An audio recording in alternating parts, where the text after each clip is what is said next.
We have to chill with the titles. We have to chill with the titles to these chapters, man. Because I sat in this chair. And I was like, ready. I was already blood pumping, ready to go. I had Kazuo Sakashite running in my mind, you know, share the world, God, you know, I was ready. I knew today was One Piece chapter day when the music was in the brain.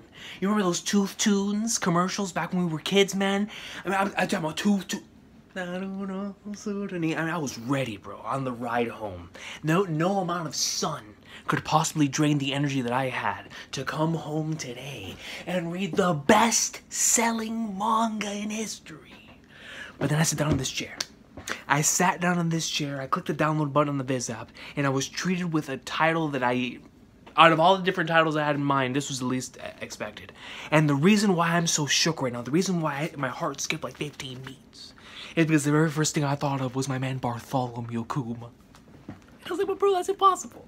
That's absolutely impossible unless my man's did the Mr. Banish you to the Shadow Realm. He banished himself to Wano. Can you imagine? You know, the amount of theories that we had of like Flagnards, Kuma, going up in like swimwear, you know, hitting Bonnie to Wano, so that way she can age when Momonosuke into adult dragon form, Luffy rides an adult dragon when Momonosuke is, you know, theories. Or you could have a situation where Kuma hits the swipe on Sabo, Sabo comes to Wano, I would have taken it. You know, he could even hit one of the Celestial Dragons with that thing.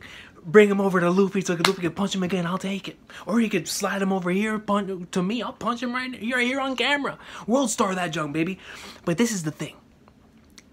I highly doubt that's the case. If this chapter title is giving away that Kuma's in this chapter, I'm not ready for Wano. I thought I was ready for Wano, but I'm not ready for Wano. What? I mean, bro, that was the first thing that I thought of when I saw it. You wanna know why I thought about it? Because it's One Piece. Oh, let's get it, man. I gotta see what this title means, bro.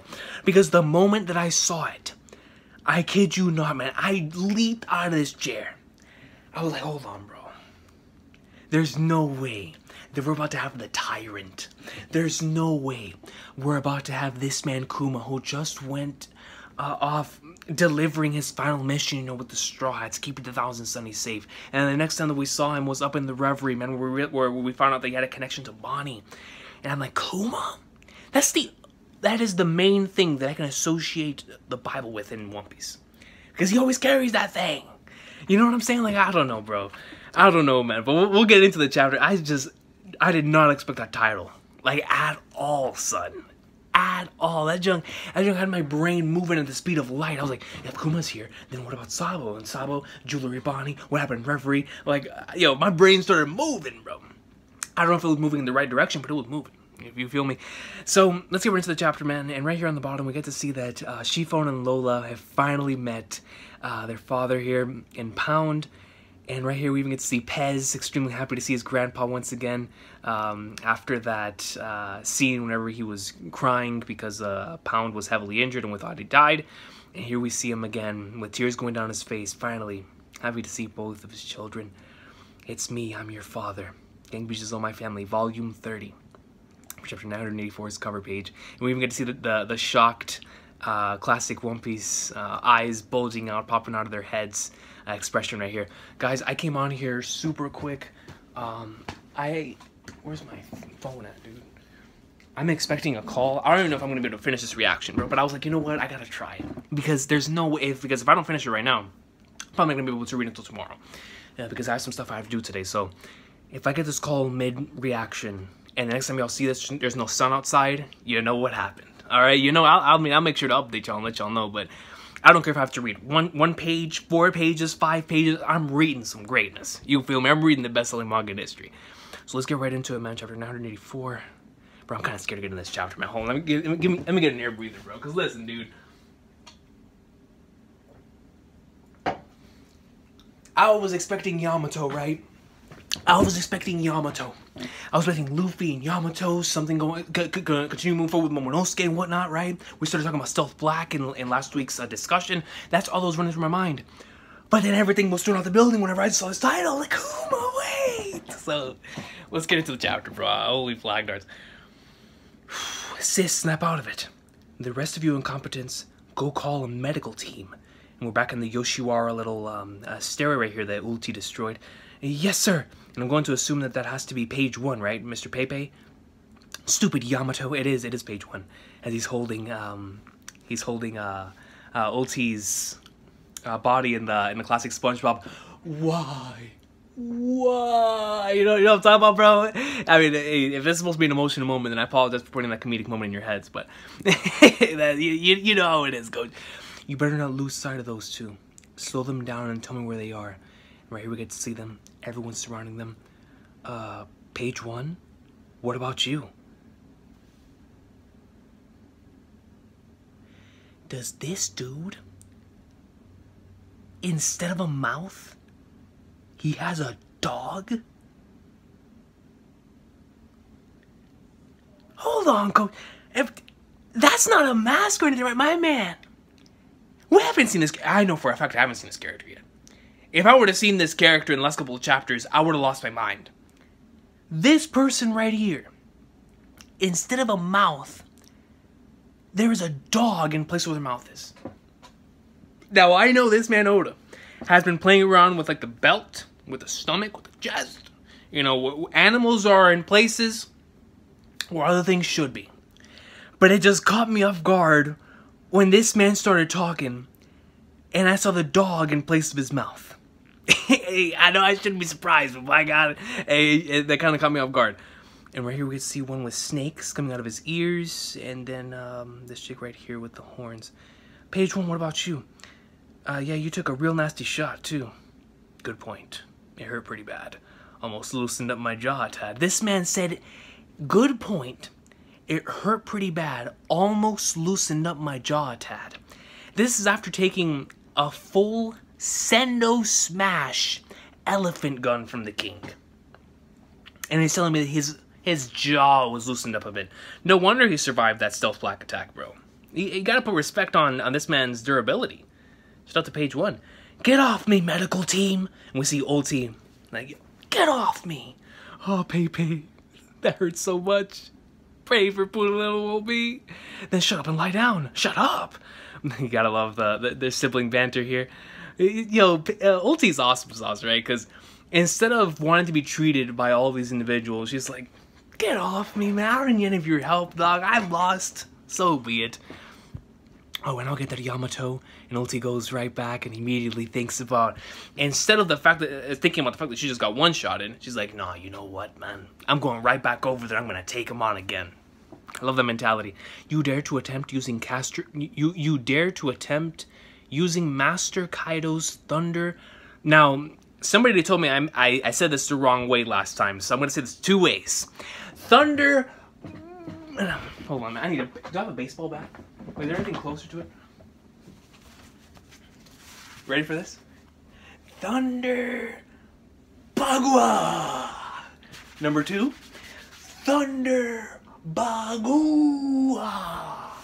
Alright, either I'm saying it right or I'm saying it like Roman Reigns, but either way, we get into the awesome sauce, man. So he says, I guess she's fine. You know, she's fired up. She's fine. Thunder Bagua, more like Blunder Bagua. And I love how she says this, and yet, like, the blood is coming around her mouth. She even coughs. She's like, ugh.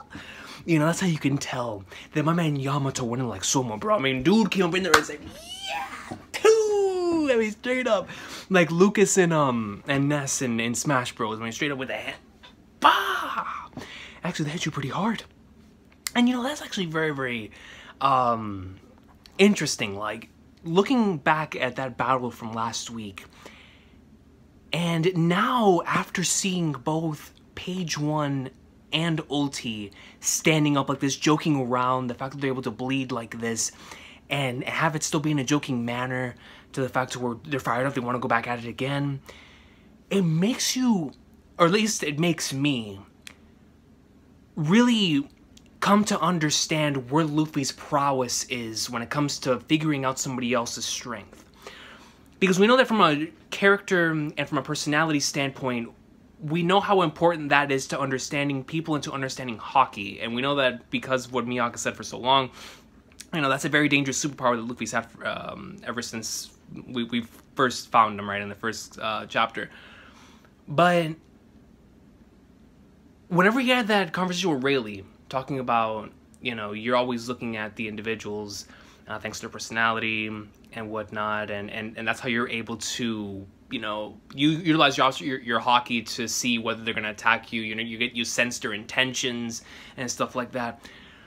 And I said that for the Yamato stuff, but I feel like you can also state that for Page 1 and Ulti, because Luffy was going to use Gear 4th last week on Ulti, and now that Ulti took a straight up Thunder Bagua, I mean, yo, she took the Kaido attack. She basically took Kaido's, I don't know if it's his final smash, but, you know, like, one of his limit breaks. You know, Final Fantasy style. One of Kaido's limit breaks. And she tanked it. I mean, she's bleeding a little bit, but she's still up. And ready to go up in like Swimmer, right? That must have, that shows me that Luffy was right. And about to blow into his arm and go Gear 4th. Because if Thunder Bagua is not going to pwn her, then for Flagnard's sake, my boy's got to use King Kong gun, right? He's got to go into like somewhere using Gear 4th. And Luffy must have understood that. Number one, he must have respected her strength. But number two, of course, he must have realized the type of character that she is in her personality, that she was going to continue to keep coming back and fighting forward, even if she was going to be near death, right? So either way, I'm still in awe of Luffy's prowess and how he continues to showcase that in this arc of really knowing these characters and like how we should trust Luffy more when it comes to whenever he's about to utilize something like Gear 4th, whenever he comes and he trusts somebody or he doesn't trust somebody, because he does have that intuition that's usually right, and that's on both aspects, and whether they're actually a good individual with like good intentions or whether they're a very strong person that he just respects and would like to utilize his own full potential in order to take them on, because he doesn't feel like he'll be able to hang on otherwise, you know. Because last week it definitely did seem like Luffy had the full-on advantage the entire time, but he was seeing beyond that. He was seeing the durability aspect. He was seeing like Flagnard's ulti might be in the same situation that I was in when I was fighting Katakuri, right? You know, continuing to come back, because you just can't bring that person down. And now we see that this week after tanking the Blunder Bagua, right? Insane. Absolutely insane. But yeah, shout out to Luffy's prowess, bro. Page 1, Master Yamato and Strahd have stopped. Good. Don't leave me behind. Sheesh. It's hard to believe how tough those dinosaur powers are. I'm telling you. I mean, truly how tough they are. It's incredible. When I'm serious, I mean you no harm. I told them in a hurry. And here we see the king. Luffy and Yamato clashing. Where are you trying to take me? I don't have time to waste with you, whoever you are. And Luffy starts, you know, huffing and puffing a little bit. Just hear me out. I'll give you 5 seconds. And Luffy goes right back, kicks him. My man Yamato brings out both of his maces, puts them forward. There are people watching here. I want to go somewhere else. Then no. And we're supposed to slow down Master Yamato? How do we do that? We can't even get close. You stubborn mule. This is only making me remember a battle from the past. Yeah, I've had enough of you, bro. A battle from the past. What's that man talking about, bro? A battle from... Listen, this man said, this is only making me remember a battle from the past. Now, here comes the brain working, son. Now, whenever he states that he's fighting... when he says stubborn mule, so maybe he's talking about like how stubborn he is. Right, so... we know a lot of stubborn characters.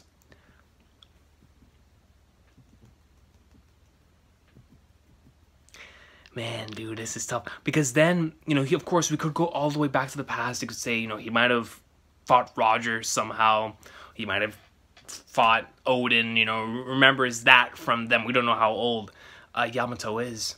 Or maybe but he says a battle from the past. But then again, it could be a battle that he witnessed, not really experienced. So regardless, you know, those two stubborn individuals. But then if you bring it down into current time, into current main day time, the other day, I was having a conversation with my cousin, and then later on with my boys Silva and Laz in a Discord call. We were talking about the latest chapter, things that happened with Yamato and whatnot, and I was telling him how my cousin told me about it, like we were talking about like Shanks whenever he went to go stop Kaido at the war, and how that could have been the time whenever whenever Yamato found out about Luffy. You know, it might have been through Shanks, whenever Shanks stopped Kaido. And then we started talking about other characters that have been in Wano. And we were like, yo, what about Ace? And I remember that Manga Detectives hit me up on Twitter as well, talking about, yo, what about the individual that told Yamato about Luffy was Ace? And we know he's a very stubborn character as well. So man, it could be Ace, it could be Shanks, it could be Roger, Odin, like all these characters that have that connection to Wano, or at least that we know have a connection, some sort of connection to Wano. All very stubborn characters, but it would be very interesting if he's talking about one of them, or he's talking about somebody else. We don't know Yamato. He could have been talking about the other owner of the Gomu Gomu no. We don't know, bro. We don't know, but that's crazy. So we see them duking out a bit here, which I did not expect in the slightest. Luffy with the goat in the code right here. Looks like you even see him doing the little Mashiba thing, you know, where he's swinging out his hands. But the fact that he's saying, this is only making me remember a battle from the past, is so fascinating. And it closes up in on his eyes, too. I've had enough of you. He goes back, charges up a fist. It looks like he's going for Red Hawk. We can see the back of his sandal. He moves forward. Massive explosion. Where's Yamato? I'm sorry, sir. We lost sight of them. Performance stage. Is that it for right there? No, man. I wanted to see more. I wanted to see what Yamato was going to do next. Performance stage, Scoldo. Yo, hold on, man. I can't move forward. I'm still thinking about this. Are there people watching here who want to go somewhere else? Then no. We're supposed to slow down, Master Yamato. Then how do we do that? We can't even get close. You stubborn mule. This is only making me remember a battle from the past. And like he says that while Luffy is going in and giving him an onslaught, dude. And like I said before, it doesn't necessarily have to be a battle that he experienced. It could very well be a battle that he witnessed, which in that case, you know, Odin is the most obvious outlier there. But I don't know, man. I don't know, dude. I'm fascinated. I'm fascinated by that line. Because that in of itself, I know for a fact, has to have some sort of connection in some sort of way to what he said last week. And like how, and how we found out about Luffy. Performance stage, Scoldo. On the very day that Kozuki Odin died, this little whelp vanished from the flaming ruins of Odin Castle. Yo, this man's giving the promo already, dude. Here we go. Where did he go? To the future. Like this man's Sunan reborn. He crossed 20 years of time and appeared in present-day Wano, the very same age as when he vanished. You see, Odin's wife Toki was a witch. Yo, this man said that Toki is Beatrice, bro. Capable of sending her vengeance into the future. Is that even possible? You can find little kids with top knots all over the place. The name Kozuki is extinct. It died out ages ago. And people are still laughing at this man. Watch out. Even with the dude right there, Momonosuke right there in front of them, they are still not buying into the whole thing. I thought they were going to buy into it hook, line, and sinker. Because they were going to look at Momonosuke and be like, Flagnars, that really is the son of Odin. But probably these guys are probably way too young. Either that or they weren't in Wano back then. Because just like with Drake and all the other characters, Kaido could have easily taken those these dudes from other crews or for being out in the sea or whatever. So not even they believe him. So everyone thinks that Orochi is just blabbering. He's just an old dude, you know, talking about his fears of the past and going about his his fears and how much they've taken over him, and the fact that he's always blabbering about this and that and this and that, and everybody thinks that he's delusional. That's how these people treat Orochi, man. Now we can honestly see why he's so obsessed with like being accepted by everyone and like always wanting the best of the best, so people can see just how great he is and whatnot, because nobody ever acknowledges him. Like, yo, that's crazy. Ain't that right, brother? Is that Jinbei? Jinbei!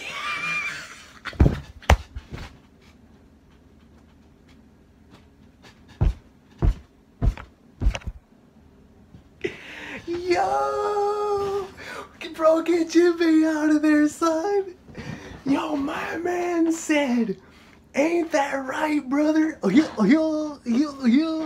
And this man, Jinbei, rocking one horn on his head.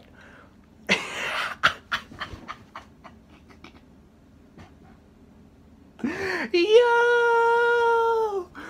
Bro, the goat. What? Oh man, I'm sorry, man. The camera fell, bro. Dog, I was like, when are we gonna see? I even come with some epic situations, right? Next time we see Jinbei and Robin, it's gonna be super epic. And the next time we see them out here joking around within the squad on their own espionage stuff, the goats. My boy Jinbei said, "Wow, yeah, totally, man, totally." And then you have Robin right here buying up into the thing as well. Don't do it all the way up on that stage, bruh. Bring him down here so I can stab his freaking eyes out. And you know for a fact, that's something. With Robin's dark humor, that came straight from the soul. That came straight from the heart. Bro, so you got Robin and Jinbei out here partying with these dudes. Oh, they're too goat. They are way too good. This is what I'm talking about, man. Whenever I say I love characters that go about like stuff in a tactical way, and with their espionage, you know, stealthy, they are real deal doing what everyone else should have done in the first place. You know, everyone else was out there like, oh yeah, we're gonna be stealthy, we're gonna go up and like swimwear. Okay, not yet. But anyways, we're really good. Just give me like 10 minutes, bro. So they're not only going out and, or I'm sorry, they're actually executing what was originally intended. Of them going up in like swimwear, putting on the disguise, and actually, you know, fitting in with them. You feel me? No matter what they're saying. This man said, "Ain't that right, brother?" And you can just tell with the way that he's laughing, that was his knee slapper. I remember my boy said, "Ain't that right, brother?" He was slapping the knee, bro. Dog, on some, yo, the very first thing I thought of right here, the reason why I brought up the knee slapping thing is SpongeBob the movie, bro. Whenever they were at the bar with a sugar drunk Patrick and SpongeBob, and they were, you know, with the knee slapping and whatnot, and whenever they went outside, yeah, watch the movie, you know what I'm talking about. That's the first thing I thought of. Watch out, dude. Yo, Robin and Jinbei, super goat for this, man. The fact that Jinbei's fitting in, bro, just look at him. My boy's over here. He has a football helmet or something. My boy looks like he's about to go out and be a gladiator. What should we do, boss? I can't stand to see poor Momo like this. The samurai will spring into action. Just wait. Should I stab him, shoot him, or boil him for old time's sake? Stay strong, Nico Robin. Yo, this is such a cool tag team, bro. The fact that Jinbei and Robin are working together and that they're sweating, right? Because they're surrounded by all these different individuals. They know what's at stake here. And they realize that if they reveal themselves, Jinbei, of course, reveals himself. He is an ex-warlord. My boy used to be up in like swimwear. His face is known to everyone. You know, being associated with Big Mom. He could get away with it. Jinbei could get away with it if Big Mom does not get here. And if Kaido doesn't know that Big Mom, or that Jinbei separated from Big Mom. Because if Kaido doesn't know that, no, but he would have to. He would have to know. But what if he doesn't? If he doesn't know, then Jinbei could get out of there, state that he is with Big Mom. Kaido would probably believe it, and Jinbei could possibly get Mom out of the situation by buying time. And buying Robin time to be able to sneak up and like swimwear. I don't know, but regardless, I'm loving this dual team together. I just call my boy boss. Oh yeah, Boon. You feel me? Jinbei greatness, Robin awesome sauce, man. Lord Momonosuke? Yeah, ha ha ha. Lord Momonosuke. And here, Yogoro the flower. And right here we see someone holding a blade on the bottom. Is that Yogoro holding that blade? The raiding samurai were steadily blending further into the feast. So now we see that Dukyo has made his kingdom. That Hyogoro the Flower, Mr. Yakuza Boss himself, has also blended himself with these individuals as well. Meanwhile, the Polar Tang submarine, Law, carrying the other Akazaya, reached the other side of the island. Get us as close to the island as you can. Got it. I see my boy Law. Well, I was just recently playing Burning Blood, and I forgot how OP Law is in that game, man. We're already caught in a powerful current. Once we surface, we'll only have a moment. And here we see the, right here, the exact thing they're talking about as the submarine moves forward. Beppo, Shachi, Penguin, are you ready? Aye, aye, Captain. We are ready for battle, Sir Traffy. And what will we find on the island? Get ready, we're surfacing along the rear of Onigashima. They're ready, bro. Look at my boy Kawamatsu. Let my boy Kawamatsu start going off in this arc, man. Those are going to be some excellent panels, dog. I'm just trying to read the chapter. You feel me? It's snowing outside. Bro, the massive room! And a double spread! Snow, showers, and he takes the snow. Did he substitute himself with the snow? This man goes, okay, hold on. All right, let me stop. Go to the right panel. Hits a room, it's snowing outside. Then he goes, doo. Goes forward. We see snow coming down. Chambres comes down.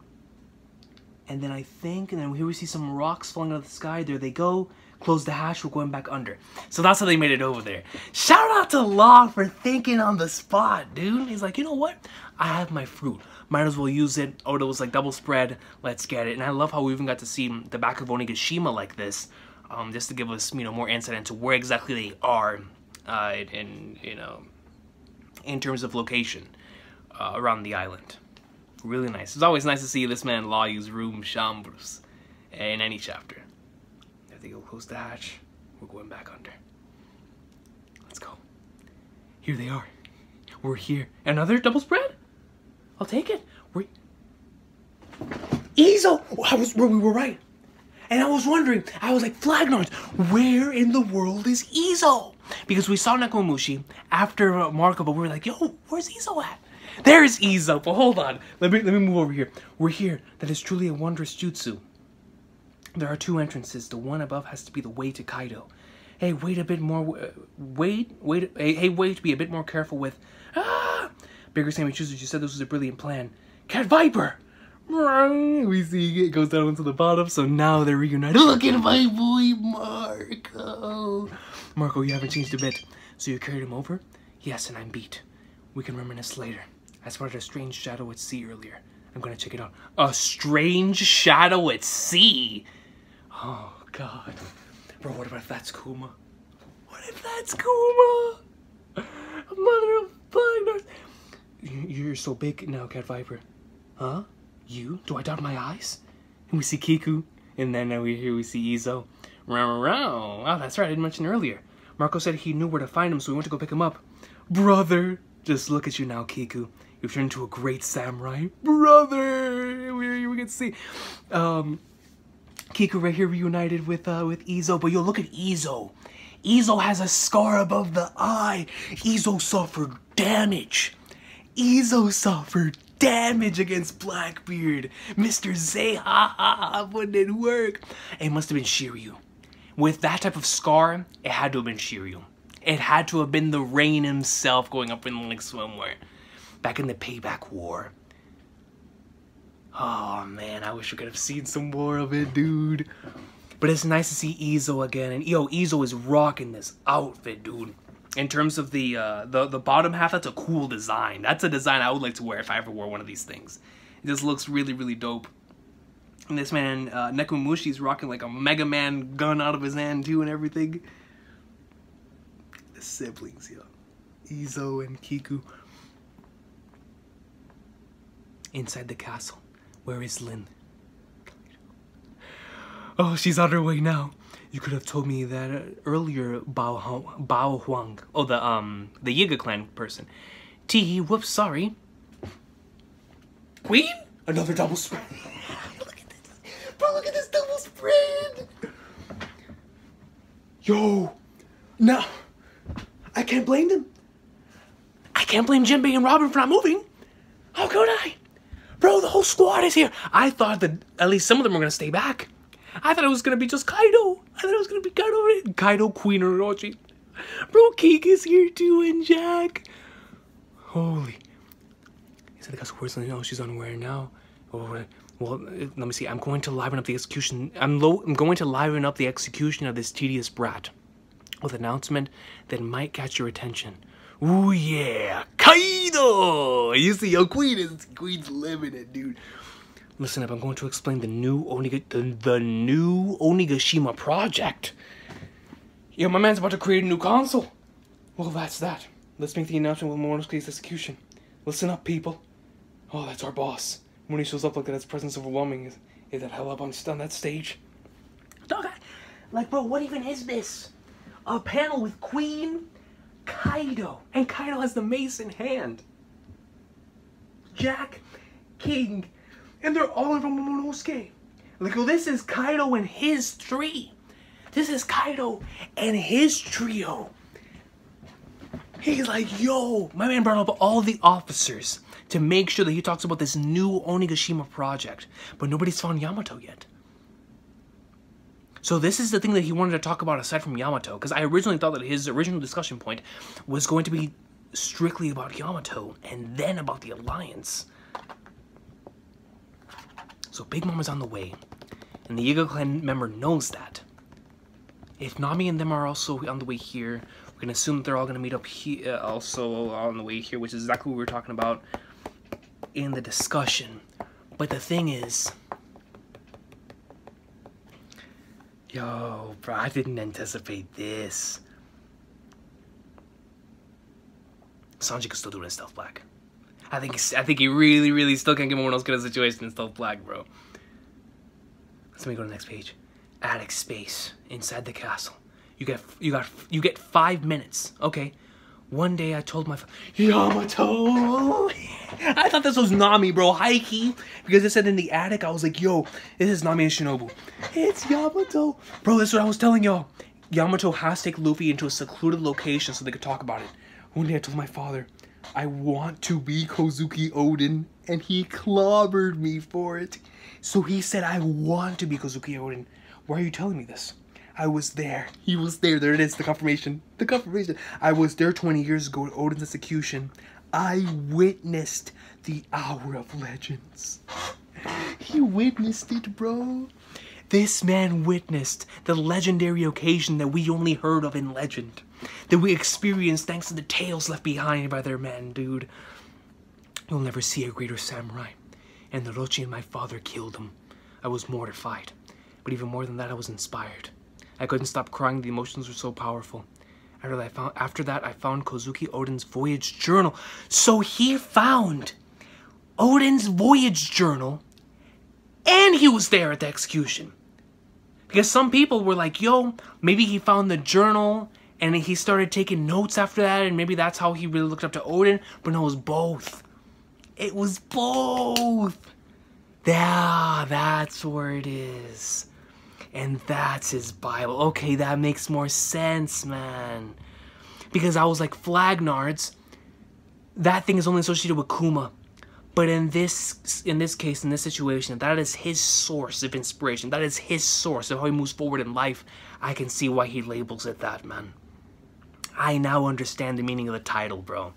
Good God. See, I'm telling you, man, when a title gets your brain working like that, it's crazy. But now that makes more sense, man. And my father and his crew don't know this journal exists. His grand adventurous life and very important things are written in here. And very important things. Bro, the inside of that journal could... Oh my God. The inside of that journal could have certain things, dude.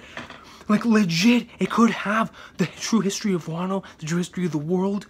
I highly doubt it'll have the One Piece and the Will of D. Or could it? No. He would never put that in it.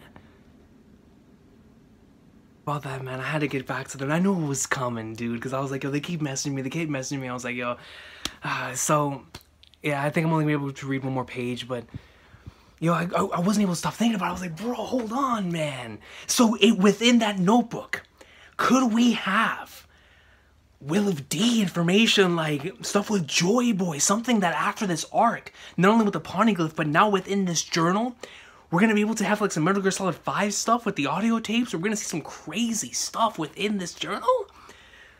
I don't know, man. But dude, I'm fast. This is really interesting.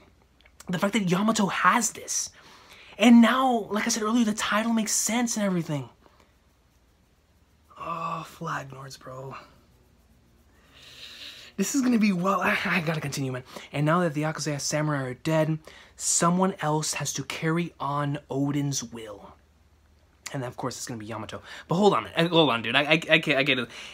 And my father and his crew don't know that this journal exists. So specifically, that Kaido and his crew do not know that this journal exists. And that is specified. Like, that is confirmation. And who better to know than Yamato, right? His grand adventurous life and very important things are written here. Now we saw a few things from Oden's journal. You know, that's where the Oden flashback came from, which would be very interesting, right? Like, that is how Yamato was able to, like, see a lot of Oden's life was thanks to the journal. But like, how far did Odin go writing it? You know, how far did he... I'll save it for an afterthoughts, man. Whatever, man. Let's continue. What in the fuck? Who was that?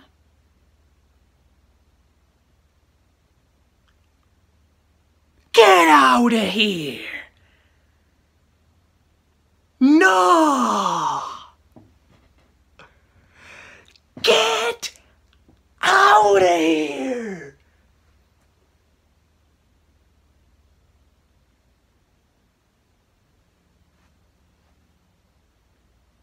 Huh? That's why I choose to open this country to the world. I want to fight on your side. Huh?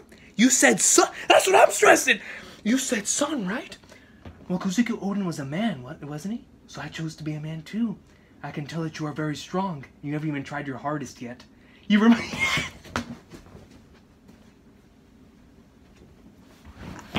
Bro, what were we talking about? Yo, hold on, coach. Wait. Kaido's daughter self-styled Kozuki Odin.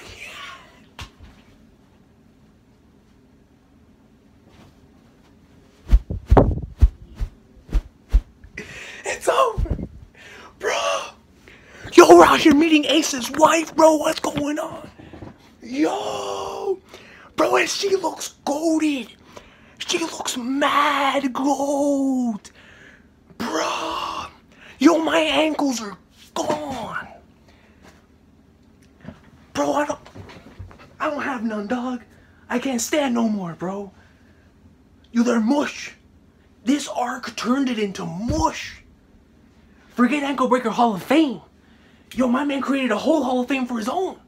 Man has a Oda has a Mount Rushmore of Hall of Fame ankle breakers. He has the Smile Fruit over here, Kaido Dragon over here. He has this, bro. Bro! And it makes sense. It makes total and complete sense. Watch out, dude. Yo, she looks mad gold, dude. Like, high key. Extremely high key. And it makes sense because she wanted to be like the person that she looked up to the most. She identified as a son instead. Because she wanted to, you know, follow in the footsteps of Odin truly and carry on his will. 110%. Flagnards. Oh, man. Dude, this man real deal got me this time. He got me this, just when I thought I figured it out. You know, with the whole Urani of Ace thing. Of, like, Flagnards, right? Once again, talking about it in calls. Freaking manga detectives talking about it on Twitter. And I was like, Flagnards, you know, we might have figured it out. But the fact that it really is Ace, who she was talking about earlier on in the chapter. And... Dog, you gotta be kidding me, bro. Dude, because, bro, when I saw her, I was like, who in the flying... I thought, like, Nami or something. I thought somebody shot. I was like, who is this? I was like, bro, she's looking gold. But then when I saw the clothes and I saw the mask pop up, I was like, hold on, G. Wait. That's it? Oh, thank God. I only have one more time for one more page. You know what, bro? I don't even care, dude. Everybody could say, you know, I'll just tell them, you know, something happened with the gas. Dog! So Kaido's... Watch out! Bro, see, I love this, man. Like, I love when when even the most obvious of plot twists are in front of you. Or not really obvious, because this was out of flipping left field. But it makes total sense in terms of the context of the arc. We know how many characters have done this. You know, in terms of Kyokai, right, in Kingdom spoilers. Kingdom spoilers. What is Oda on, bro? Like, what is he on? That's why I choose to open this country to the world. I want to fight on your side. He said son, right? Kozuki Odin was a man, wasn't he? So I chose to be a man too. I can tell that you are very strong. You haven't even tried your hardest yet. You remind me of Ace, bro. Kaido's daughter self-styled Kozuki Odin, Yamato. Dog. Yo, man, listen to me.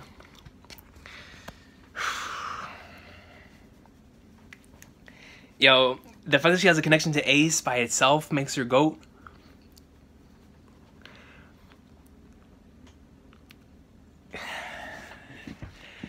This is gonna be GOAT, man. Yo, I can already taste it. I can already see. I don't even have to go on. I don't even have to go on YouTube. I can already see the massive upon massive upon massive amount of theories that come out of this, dude. Because my brain's already rolling, dude. What happens now? Because this premise to me isn't just the premise of a side character from an arc. And yo, just the way that it fits with Wano. And oh man, yo. Ankle Breaker Hall of Fame, dog. Oh, damn it. I have to go, bro. Yo, I'll see y'all next time. We'll talk about this soon. But I'll see y'all next time.